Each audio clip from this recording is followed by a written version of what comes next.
समुद्र मंथन का विचार चला कि समुद्र मंथन किया जाए।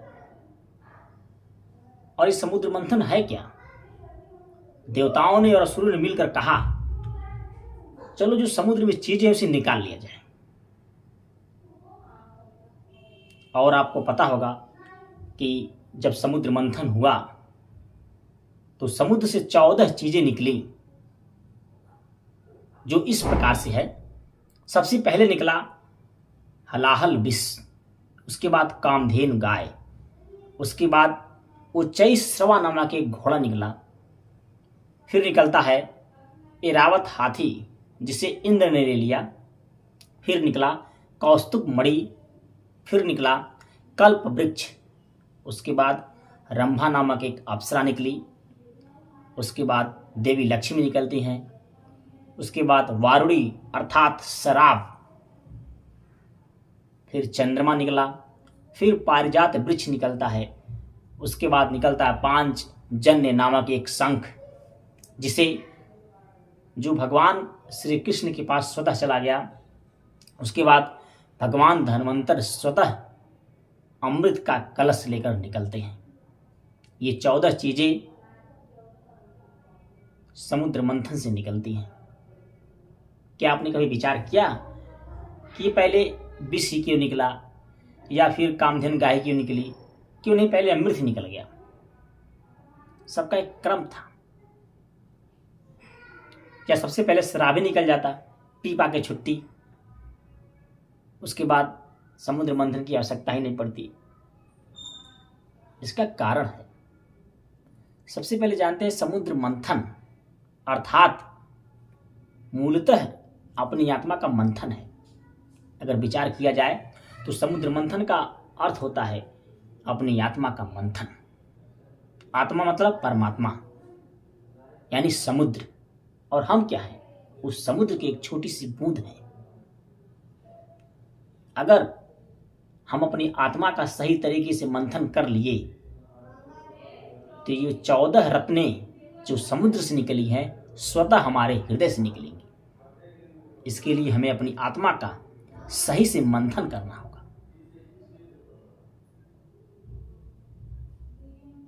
अब बात करते हैं हलाहल विष की।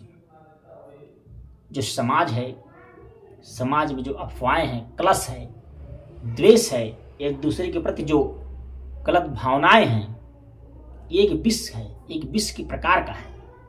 अगर आपने इसे पी लिया या इससे आप परे होकर बच गए तो समझ लीजिए आपको एक कामधेनु गाय मिलेगी जिसके अंदर प्रतिभा नामक दूध है, जिसे आप जब चाहें दूह कर पी सकते हैं और अपने आप को प्रतिभावान कर सकते हैं।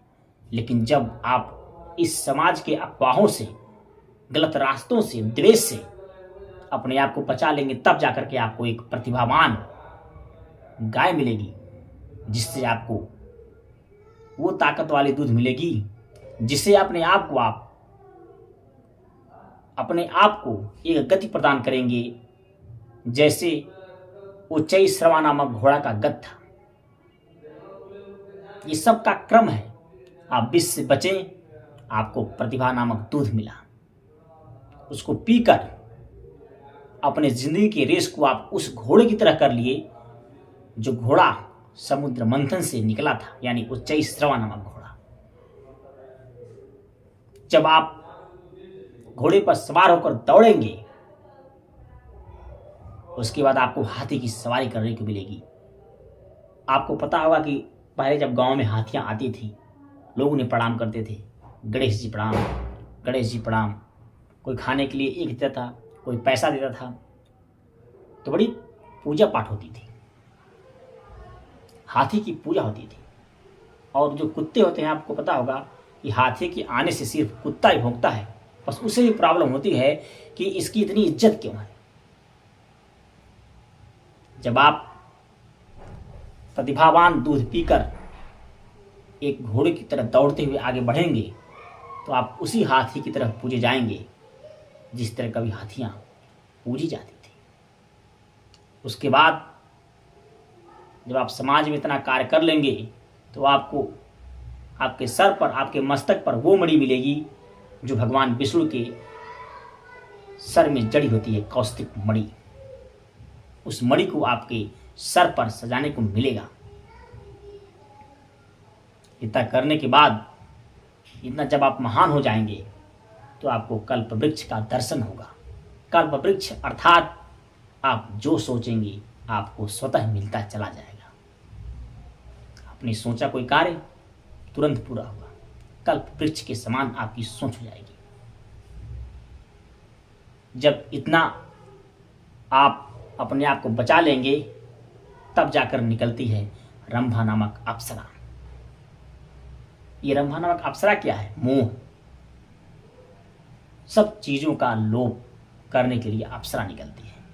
वासना जिसे कहते हैं आप, वासना। अगर इसमें फंस गए तो समझ लीजिए आपका जीवन व्यर्थ है। और जैसे ही इससे आप बचेंगे आपको प्राप्त होगा धन, देवी लक्ष्मी। इसके बाद निकलता है समुद्र से माँ लक्ष्मी निकलती हैं। आपको माँ लक्ष्मी का दर्शन होगा। लक्ष्मी का अर्थात आपके पास धन की बारिश होगी। आपके पास प्रतिभा के साथ साथ आपके पास धन होगा। और अगर आप धन के मुंह में लिप्त हो गए तो इसके बाद निकलता है वारुणी अर्थात शराब, मदिरा, जिसे पीकर आप इस दुनिया से लोभ आपका हो जाएगा। शराब यानी लोभ, मोह। धन प्राप्ति के बाद आदमी का दिमाग, विवेक मर जाता है, जिससे व्यक्ति नशे में घूमने लगता है। किसी को धन का नशा, किसी को पैसे का नशा, किसी को संपत्ति का नशा, या इससे बचता है तो व्यक्ति मदिरा का सेवन करता है। और यहाँ से आप बचे। इसके बाद निकली है चंद्रमा, शीतलता। यानी अगर आप धन के लोभ से बच गए तो आप उसी चंद्रमा की तरह शीतल हो जाएंगे, जैसे चंद्रमा शीतल हुआ करती है। आपके अंदर संयम आएगा, धैर्य आएगा और आप शीतल भाव की तरह व्यवहार करेंगे, लोगों से प्रेम भाव की तरह बात करेंगे। फिर निकलता है पारिजात वृक्ष, अर्थात इतना करने के बाद आपकी खुशबू चारों दिशाओं में फैलेगी, आपका यश फैलेगा, लोग आपको जानेंगे, आपका नाम होगा। उसके बाद जब आपका नाम होगा फिर निकलता पांचजन्य नामक एक शंख जो भगवान श्री कृष्ण के पास था। उसके बाद शंखनाद होगा, आपका नाम चारों दिशाओं में गूंजेगा। फिर निकलते भगवान धन्वंतर जो अमृत का कलश लेकर निकलते हैं। उस अमृत कलश को आप का जो उसमें से जो अमृत निकलता है, आपकी आत्मा उससे अमर हो जाएगी। आपके द्वारा किया गया कार्य पूरी दुनिया में याद किया जाएगा। वही अमृत है। इन सब चीज से बचने के बाद जो आपका नाम हुआ वही अमृत है, वही दुनिया में याद किया जाएगा।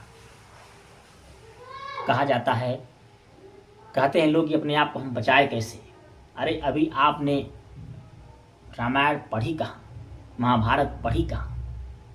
पढ़िए, एक एक शब्द का एक एक हजार अर्थ है। जितने गहराई में डूबते जाएंगे आपको ये एक समुद्र लगेगा। एक एक कहानी आपको समुद्र के बराबर लगेगा।